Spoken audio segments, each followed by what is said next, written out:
Chapter 9, Dark Ages. The ley lines, they shut down the ley lines. As the sun's hot prickle begins to sear your skin, you look to Sage, her eyes cold, sparking like chips of hard obsidian. She circles her hand, and the world unfreezes everything. The water, debris, humans, drops to the ground in a rush of sound and motion. What happened? Just as a gust of wind kicks up all the sharp-edged refuse from the battle in a howling, violent gale. Whoa. You crouch and cover your eyes, and when you come up blinking, Sage and her circle are gone. I hate when they do that. Heart racing, you look to your coven mates, at the sweat beading their faces, the red scald of the sun already blistering their skin. You call on your moon shroud ability to guard you from the sun. But feel nothing. I think my energy's too drained from fighting the construct. We need to find shelter from the sun. You turn a circle, scoping out the buildings lining the square. There, the bank. Everyone inside fast.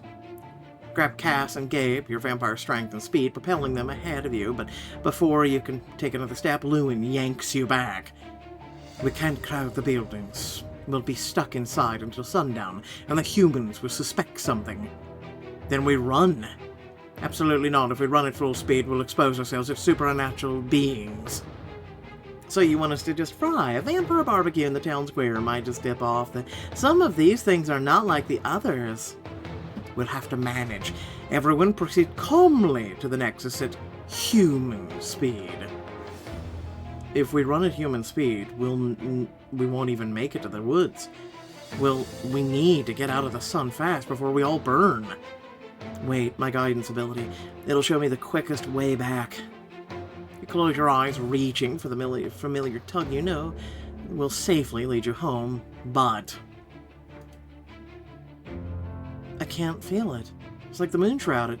It must be because the ley lines are down. The tunnel. There's a tunnel that connects the Nexus to the town fountain. Astoria and Lewin exchange a conspiratorial glance. In fact, they almost look guilty. They knew about it. They've known about it all along. Everyone proceed to the fountain, but you must contain yourselves in a human pace. Go. It feels like the longest journey of your life, the heat crackling your skin, your head swimming as you struggle to suppress the instinct screaming at you to run. Beside you, Bridget falters. Her face is flushed, her skin shining with sweat. You tuck her under your arm as she slumps against you. Parker, I can't do this. An older woman steps in your path and reaches for Bridget. You need a doctor, dear. There's an ambulance on the way. Wait here with us. She gestures to a bench where several injured humans are sitting in the sun. That's the last thing she needs. I'd have to distract them so Bridget can get out of here. Point Bridget in the opposite direction. You know, it would get us out of the sunlight. You point to the far-sided square. What's that over there? What?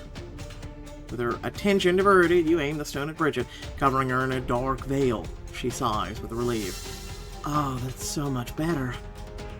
Bridget, run to the fountain before the shadow wears off. I'll cover you. Go. Thanks, Parker. As she speeds away, the humans are looking around in slack-jawed confusion. Where did she go? Oh, her boyfriend, brought her to the hospital. Thanks for offering to help, but she'll be fine now. See ya. At lightning flash, speed, okay. Gabriel appears beside you, and those faces glazed with sweat. He smiles. Nicely done, Parker. Thanks. I just hope she gets back safe. She will, thanks to you. Gabriel throws an arm around your shoulder and gives it an affectionate squeeze. Heart lighter, you resume your painfully slow journey towards the fountain. Up ahead, there's a Venedai leaning against a building, panting and spent. Worse, she's eyeing a human sitting on the curb, and a deep slash in his shoulder, wet with blood.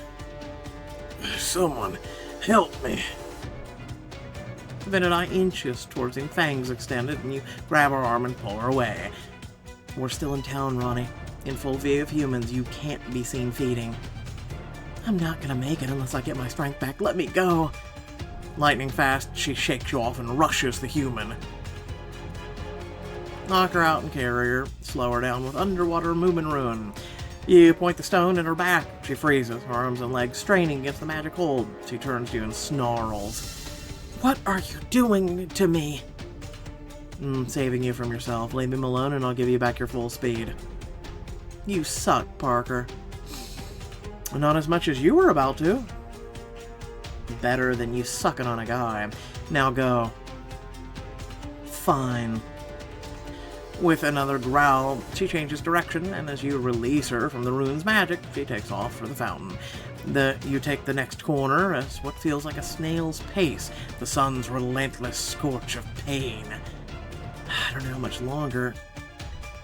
Oh! It snaps around in a sharp, desperate cry. A vampire drops to his knees in front of a grocery store, his skin blazing red and beginning to blister. He's gonna die. I'm going to pull him to safety with the magnetic field rune, cover him with dust from the spelled jumpsuit, toss him in a trash bin and close the lid. Pull him. You point the stone, using the stone's magic to drag him out of the sun and into the shadows of a nearby alley. Oh, thank God. Stay there until you heal, then run for the fountain. I couldn't move if I wanted to. Thanks, Parker. Just be safe. I'll see you back at the Nexus. You turn the last corner, finally. There's the fountain. Like a miracle, Gabriel's already there opening the door. Everyone inside. Cass grabs your arm and pushes you into the blissful dark of the tunnel, where you both collapse against the stone wall. Gabriel slumps beside you in the air, rasping in and out of his lungs. Cass, this is usually where you say something quippy. Sorry, I'm fresh out of snark today, and breath. Let's get going. It's a long walk home, and my dogs are killing me. The mood is bleak as you all limp silently through the rough-hewn passageways beneath Crimson Beech back to the Nexus. In your peripheral vision, you see Gabriel and Cass exchanging glances. How are you holding up, Parker? Well, other than being exhausted, sunburned, and totally depressed, yeah, I'm super. Cass huffs a laugh and presses a quick kiss to your temple as Gabriel slides his arm around your shoulders. If you've got enough energy to be sarcastic, I guess that means you're okay. New girl stuff like that. Nothing like a little fun in the sun, am I right?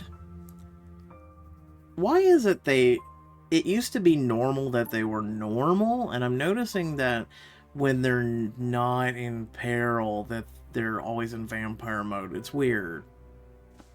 Maybe not this time. Either way, I really could use a rest. You roll your shoulders to work out some of the tension, realizing as you move that your clothes are stiff with grime and sweat. I don't think I'm gonna get any rest until I change out of these clothes. They're rags at this point, not to mention disgusting.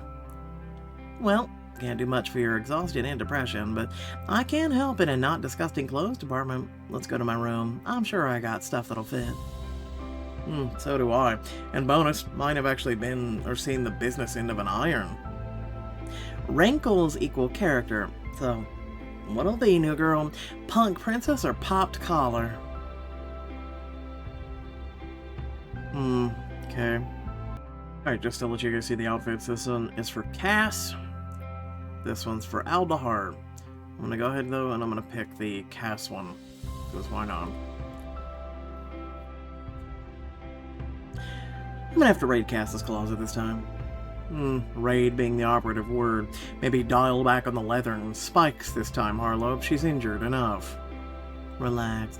New girl can rock the heavy metal. Come on, Parker, let's go trick you out. When you get to Cass's room, she thumps to her knees on the floor, cheerfully picking through her clothes pile and tossing some clothes onto the bed. What color are you into? I got black, black, and also black. I like her. I guess I'm gonna go with black.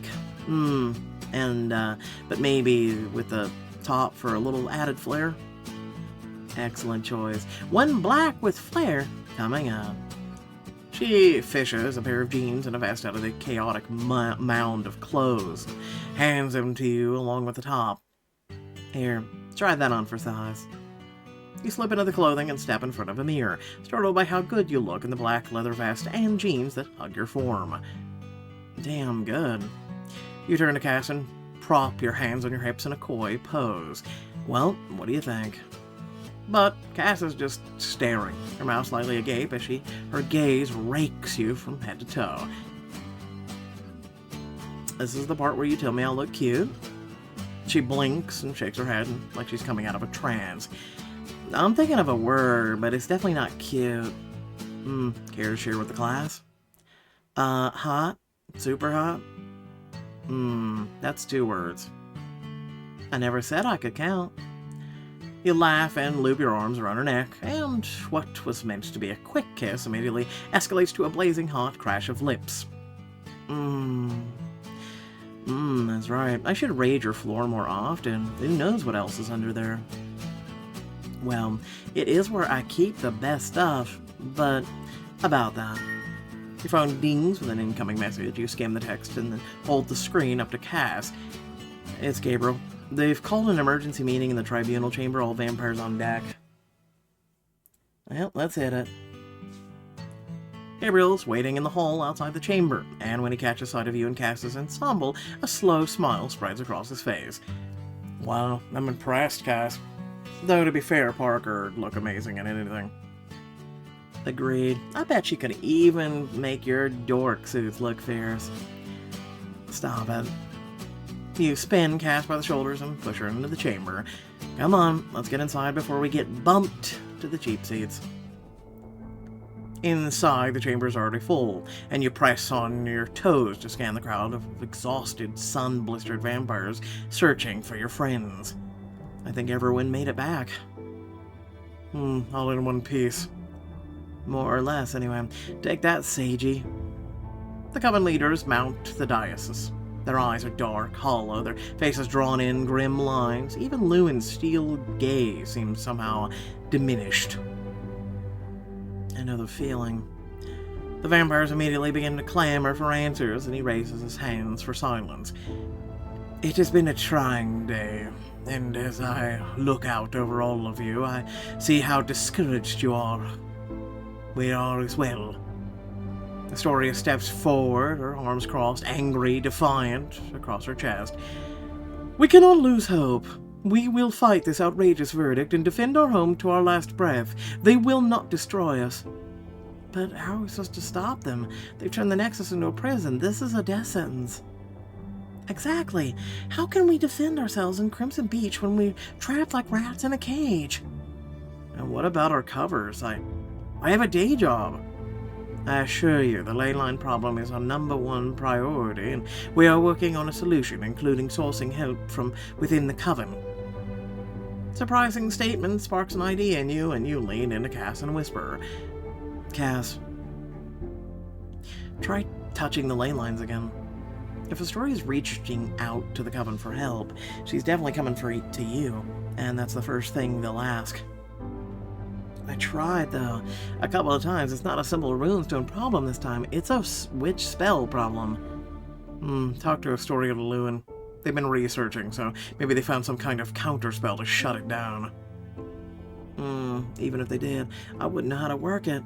If I were trained, maybe, but I'm stuck in newbie gear right now. I'm as helpless as everybody else. You sign, turn your attention back to the meeting, which has grown so loud and panicked, Lewin has to shout to be heard. I know you're worried, we all are, but the most important thing you can do at the moment is to rest and heal from the sun poisoning. Thankfully, the blood bank is fully stocked, so please, avail yourselves of that resource. We're all going to need our strength. It's more important than ever that we remain calm and work together. Now return to your rooms until we say otherwise. Meeting adjourned. As you file out of the chamber, you slump down onto the ground, followed by the equally exhausted Gabriel and Cass. As you lean your head back against the wall, you exhale a long, groaning breath. What are we gonna do? Everything the Coven leaders said in there, they're right, we're trapped. We won't be for long. Astoria and Lewin are working on a problem. They'll find a way out of this. But I don't want to just sit here and wait to be rescued. I want to do something. So do I, which is why we're going to take this downtime to brainstorm options. Team Vampires always worked best on its own, so why stop now? Now that's the Gabriel I know. And love. Goes without saying. You turn to Cass, expecting a smirk and the inevitable snarky comment. Instead, she's staring blankly into the distance. She hasn't heard a word you've said. Cass, what's up? You're clenching your fists like you're in pain. I am in pain. It's sun poisoning. Gabriel, we should get her back to her room. She needs to rest. Rest? How can I rest with all of this going on?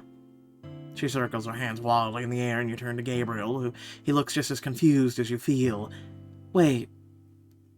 You hear it? You hear it. What? Hear what? That noise, it's so loud, my teeth are rattling. I don't hear anything. Neither do I. What the hell is it then? It's driving me bananas. Cass, what does it sound like exactly? Like this high-pitched buzz thing? Like something's vibrating inside my head? It's been low-key there since we got back, but it definitely got worse when we left the meeting. It's only been about an hour since the witches shut down the ley lines. Ley lines are a massive source of power, a power Cass has a connection to. But now that the power is suppressed, it's not drowning out your senses anymore. So maybe you're picking up on something some other magical power source. So I'm just gonna have to put up with this until the ley lines are back up? Because if that's the case, just put me back out in the sun. We'll figure this out. Just right now I think we all need some rest and maybe a little distraction. A big distraction if I'm gonna get my mind off this. Same. I may not hear the buzzing, but my teeth are starting to rattle too. You peek at them through your lashes, and your heart twists at the sight of the long lines on Gabriel's face. The way Cass is pressing her hands to her ears. An idea forms in your head, one that makes you smile. I know exactly what kind of distraction they need. We all need. With a hookup. Ryan. Daylight hookup with Gabriel and Cass. No, I need some rest. Thank you, though. It's a good idea, but I don't think I have the energy right now. You push your feet and run your hands back through your hair. On that note, I'm going to my room. I think I deserve a little blood bag and bedtime. Me too. Minus the blood bag. I'll try one of those calming rainstorm apps to drown out the buzz in my brain box. Great idea, actually. So, should we meet up later?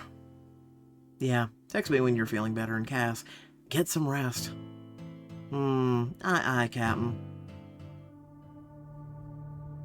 Several very long hours later, your frustration comes to a boil and you roll to your feet.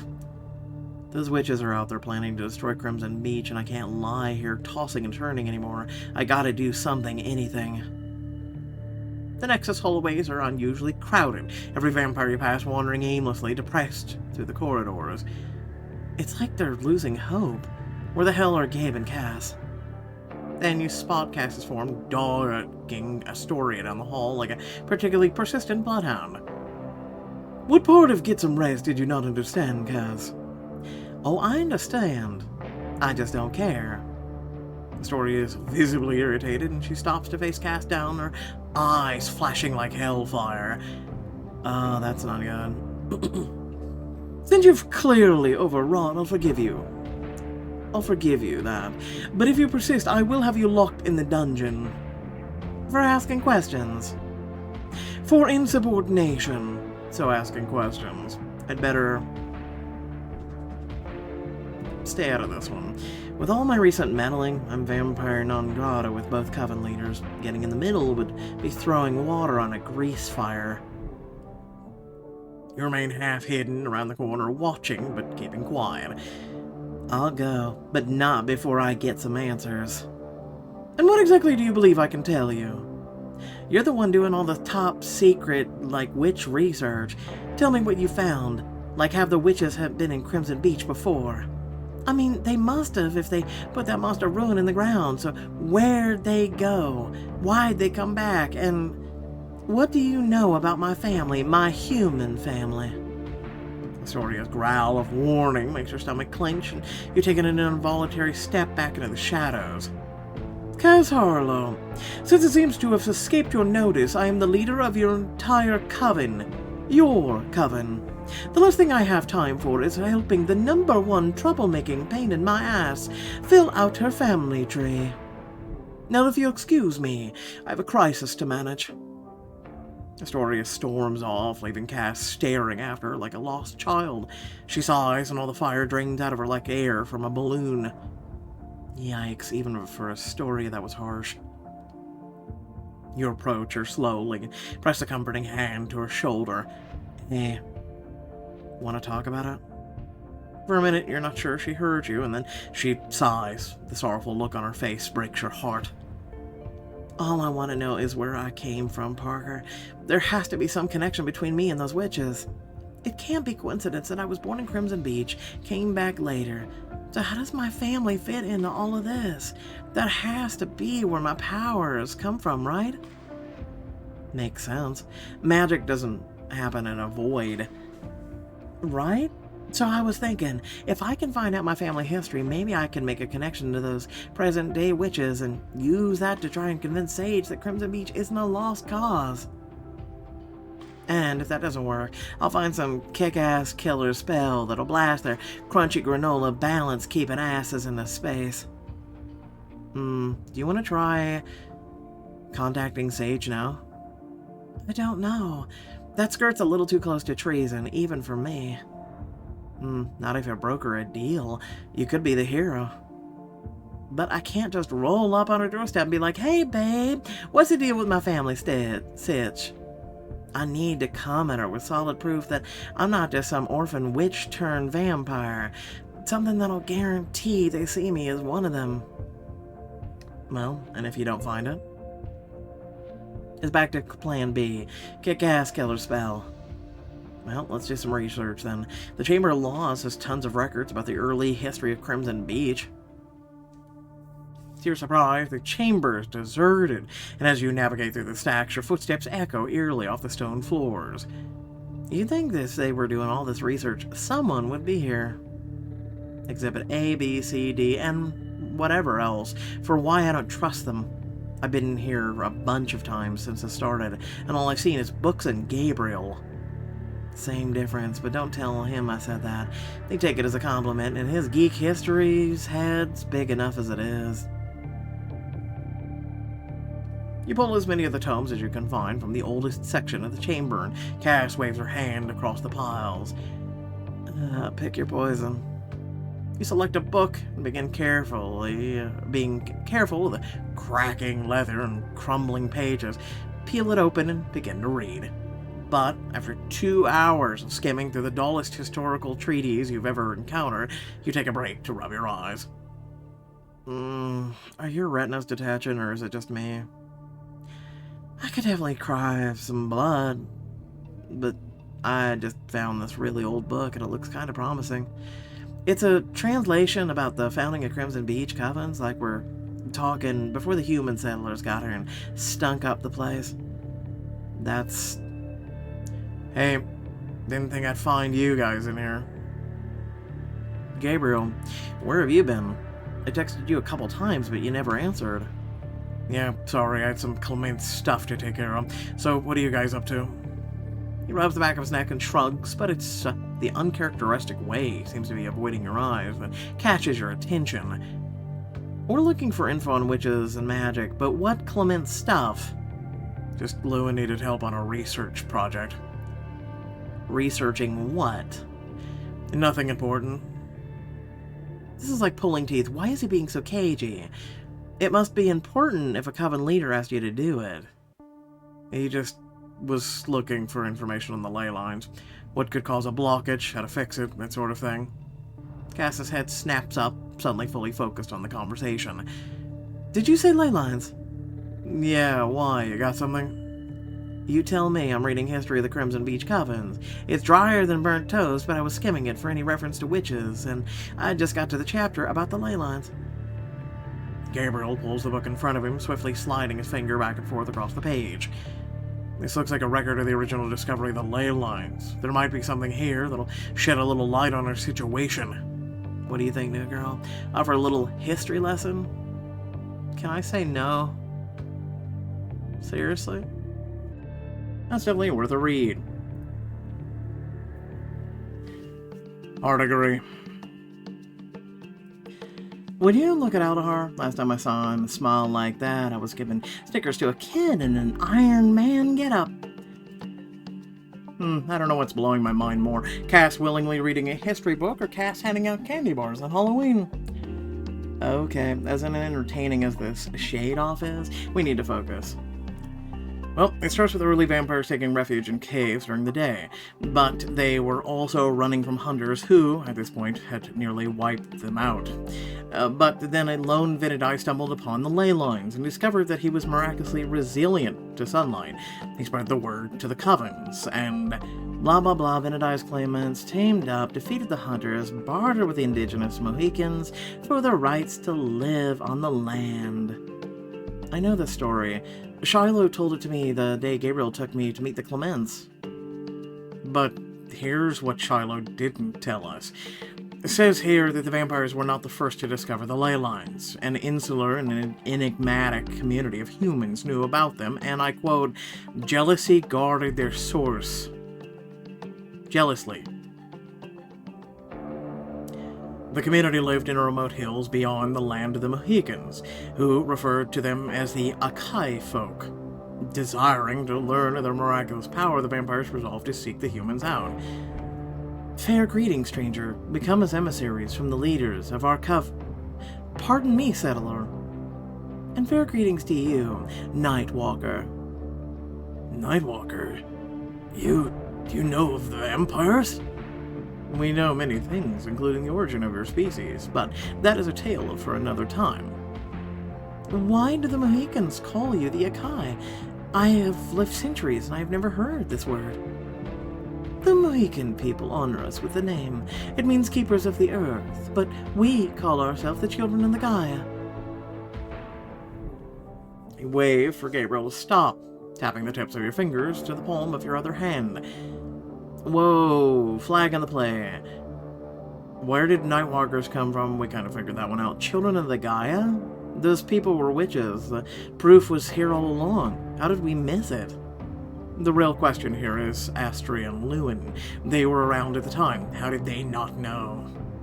Now that is an excellent question. I'm starting to think you've got a point not trusting them, new girl. Well, that or they had their memory wiped, because remember that it was originally a witch spell. About time. Aldahar, what was that thing about the witches guarding the source of the ley lines? I mean, they gotta be talking about the Red Beech. Gabriel flips the page, his fingers skimming over the sentences until... Okay, so it looks like the witches brought the vampires back to the village for a sit-down. Tell us, why do Nightwalkers seek out the children of Gaia? For it was not so long ago that your species and ours were enemies. I admit I know nothing of that history, but I assure you that we come only to discover why in this place we may walk in the day. Is this magic you're doing? We did not create it. Places of power such as these have existed since the earth was new, but the magic within them is chaotic and uninformed. Our forebears sought to bring this power into balance with the natural world, so they planted conduits to channel and strengthen it, thus creating this refuge, the boundaries of which we call the ley lines. And it is within these ley lines that we're able to walk in the light. As long as the conduit remains strong and healthy, yes. What is this conduit, and how can we maintain its strength? It is the Red Beech which you see before you. Come, let us show you your ways in which to safeguard its magic. The vampires, recognizing the importance of maintaining the tree, learned from the children of Gaia the rituals which would keep the Red Beech strong. So... These rituals must still be happening. We read about something about the William Pierce's journal, remember? But it was the vampires who taught the humans. Right, and those rituals became the basis for the autumn festival. And the witches must have initially trusted the vampires if they were willing to share such important information. And the vampires in turn trusted the humans, as unbelievable as that may have seemed today. So, if the vampires build up a whole holiday around taking care of the tree, that we still do today, I'd like to add, why the hell are we in hot water with the witches? That's a sage question. And I definitely plan on asking in a slightly less polite way. Does it say anything else, Gabriel? He skims through the book, flipping pages, shaking his head, and then he stops. This is interesting. It picks up a few years later, around the time the population of Crimson Beech started to grow. The witches summoned the vampires back to their camp to discuss the situation. We have called you here tonight because word has reached us of the strife within your town. Whispers of fear, human fear. Dread, anger, hatred, these are anti-ethical to the balance, and so we plead with you to work with the human settlers for the benefit of all.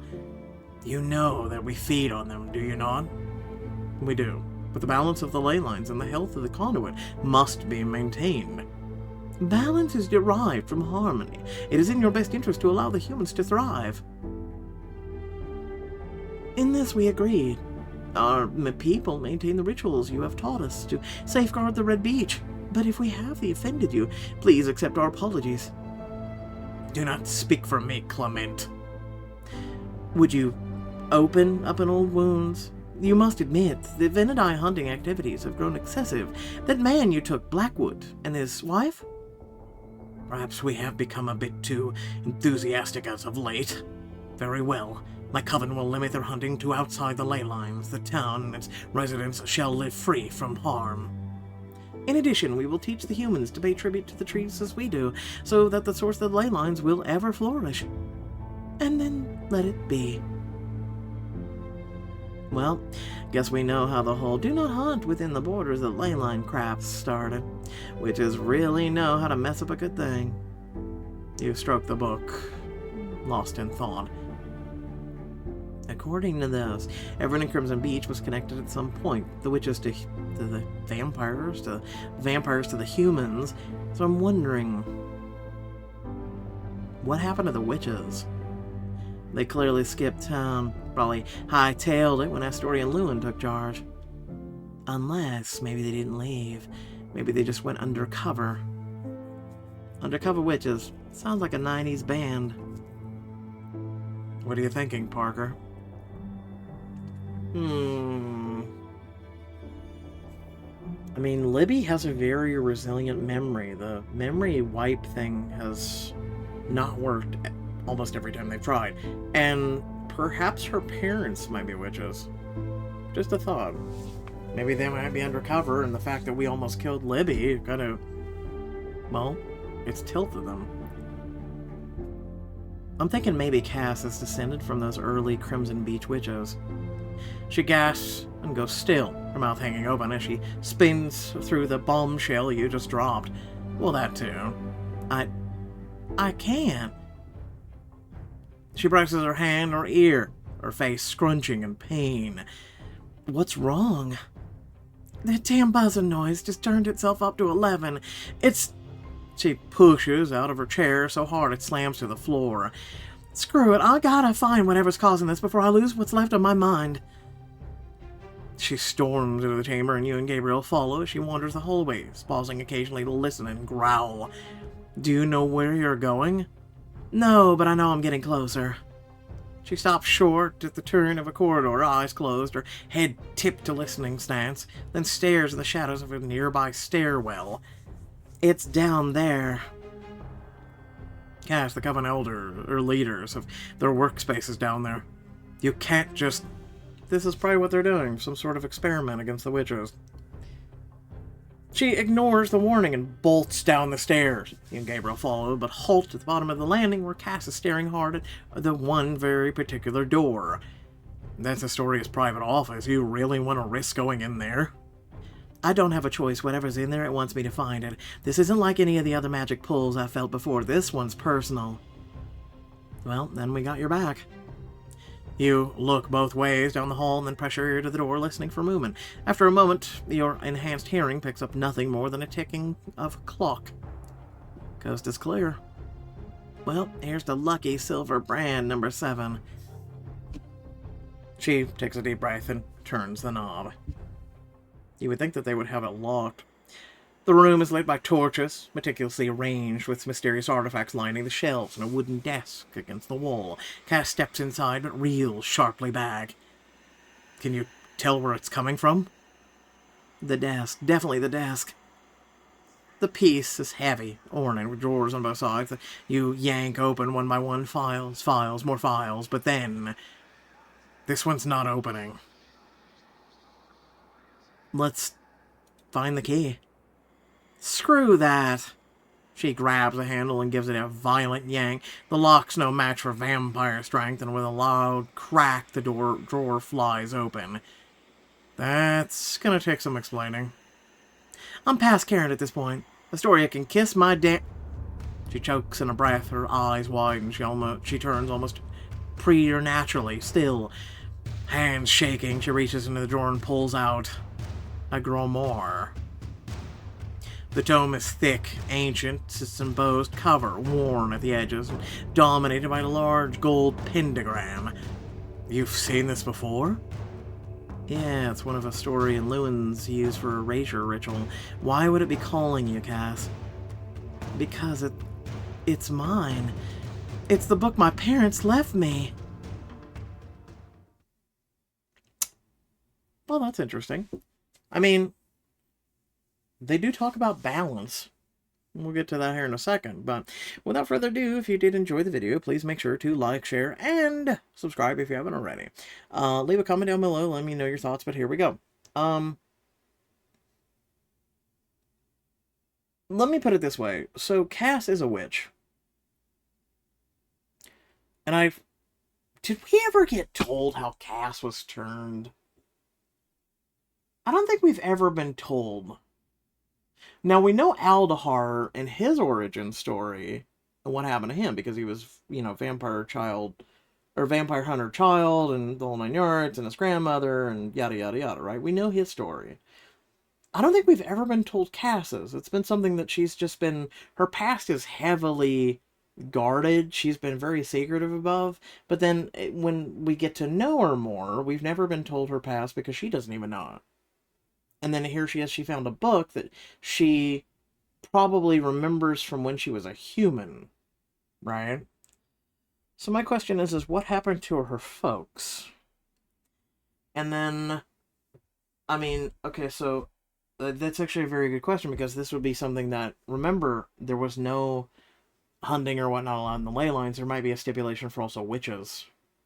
And so Cass is technically a witch. She was turned. And then her grimoire was taken from her, which was wrongfully taken. It's hers.